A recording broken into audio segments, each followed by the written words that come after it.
ng magulang ay kailangan sa mga batang manonood. GMA News and Public Affairs. Walang kinikilingan, walang pinoprotektahan, walang kasinungalingan, serbisyong totoo lang.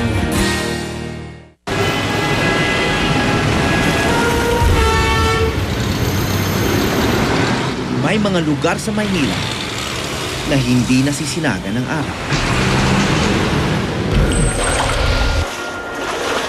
Ito ang mga lagusan ng tubig baha, madilim, marumi, at pinamumugaran ng mga ipis at daga. At minsan, may pagkakataong nagiging pugad na rin ito ang mga tao. Mga tao naghihintay lamang ng tamang oras bago looban ang susunod nilang biktima.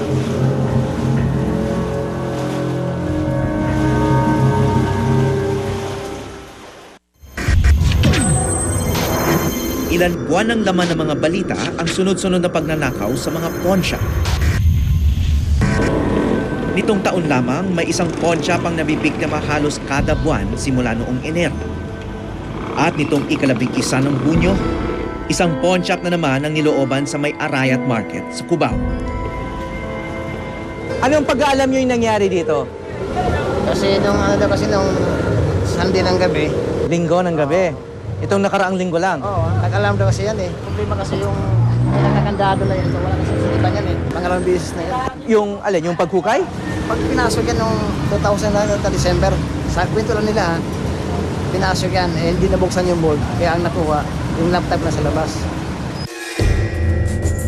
Hindi tulad noong unang beses itong ninakawan, ngayon, tila naka-jackpot ang mga magnanakaw. Mahigit 2 milyong piso ang halaga ng natangay nila. Nakita ko na lang po yung marami ng rito. Marami na pong pulis. Oh, bakit daw? Eh, naano po raw na hold up o tinasok po nung acetylene gang. Ano? Acetylene gang. Wala rin lumapit na taan. Para sa kanilang seguridad, hindi nagpakilala mga tauhan ng pawn shop. Pero pinayagan kami pumasok dito. Nakakapagtaka, alam nila kung saan eksakto ilalabas yung butas, no? Kasi ang layo ng hinukay nila, layo ng pinanggalingan siguro nila, no? Pero alam nila na sa ilalim nito, sila dapat mag-drill. Isang maliit na butas na nagdulot ng isang napakalaking problema para sa pawn shop at sa mga nagsanla rito. Maging ang kanilang mga alarm sensor, tinangay rin.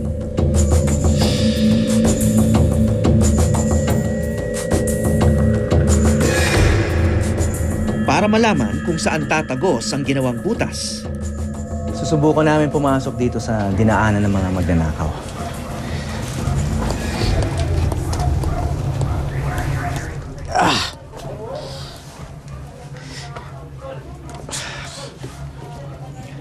Kitid eh.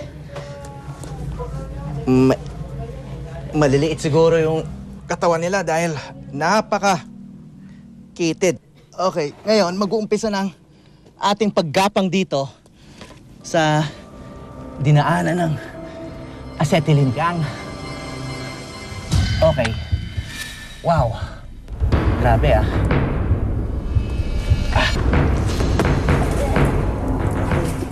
naalala ko nung unang beses kong pumasok sa isang masikip na tunnel noong 2010.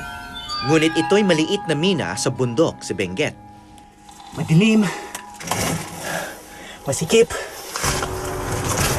Para to yung minang dinaanan natin sa Benguet noon, yung dog hole. Parang ganito, no? Oh, doon may tubig na. Dali ng tubig, oh. Isipin mo, nasa maliit na mina kami sa bundok o sa Cordillera. Pero nasa ilalim lang kami ng Cubao. Banderian lang. Nasa bandang dyan lang yung Imbornal eh. So, kung tutuusin, maliit lang yung hinukay nila. Wala pang ilang metro, tumambad na sa amin ang mabahong tubig ng Imbornal.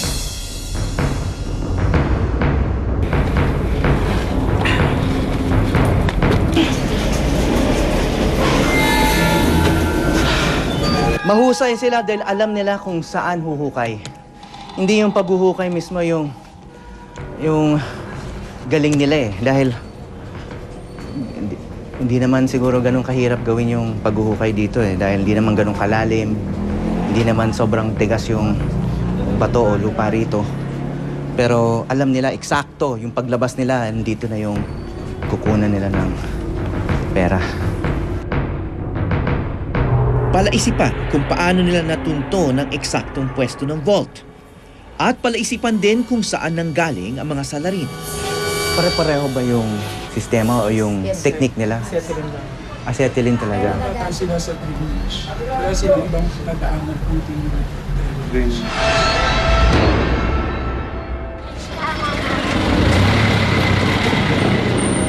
Wala pang 1 kilometro mula sa pawn shop, itinuro kami rito.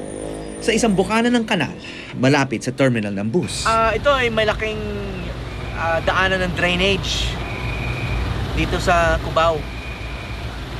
At tinan mo, lumalabas dyan yung tubig galing sa ulan. Baka sa kubeta rin ng mga tao rito.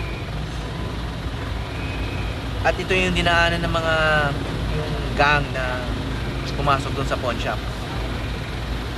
May pumapasok ba dyan? Meron. Marami na papasok dyan. Ha? Marami na. Anong ginagawa dyan sa loob? Kumukuha ng kalakal. Kumukuha ng kalakal. Tila wala ng sulok na hindi naiisipang pagkakitaan.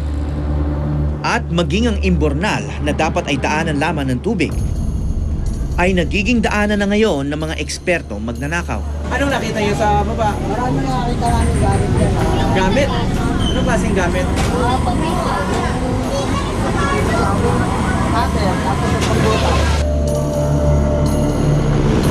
Sukati lang muna namin to. Kasama si Eric, barangay tanod na rumisponde sa unang panloloob sa pawn shop. Papasukin ko ang mundo sa ilalim ng lupa. Lakas ang agos.